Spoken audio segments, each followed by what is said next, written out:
La Grèce se trouve dans une situation au bord du scandale. Elle pourrait avoir besoin d'une nouvelle décote en certains moments. Philippe Garcia, FMI SA.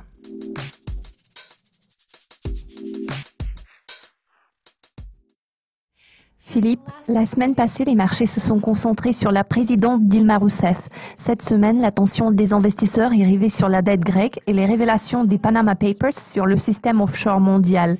Vu que le flux de publications économiques sera assez léger cette semaine, comment pouvez-vous caractériser l'impact des événements susmentionnés sur les marchés financiers ?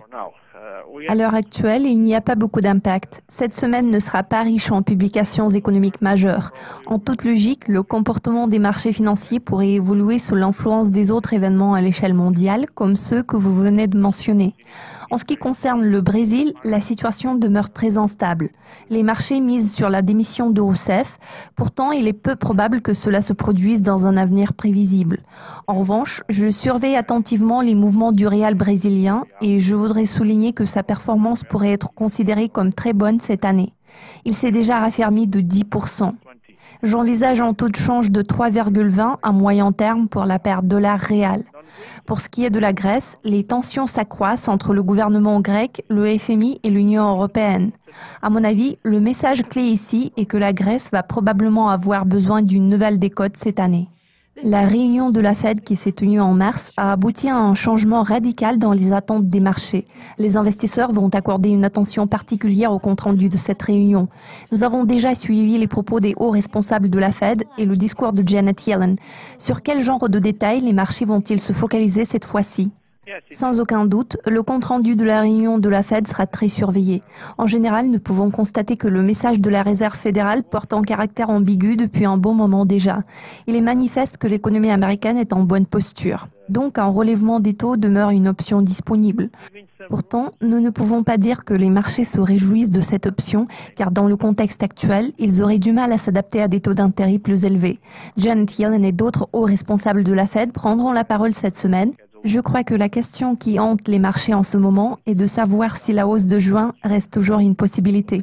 Cependant, il faut garder à l'esprit que nous découvrirons la décision sur les taux de la Fed juste une dizaine de jours avant le référendum britannique sur la sortie de l'UE. C'est un facteur qu'il ne faut pas perdre de vue. Comme vous l'avez mentionné, le compte-rendu de la réunion de la BCE programmée ce jeudi va montrer le degré d'efficacité de la récente intervention de la Banque centrale qui cherche désespérément à pousser l'inflation vers le haut.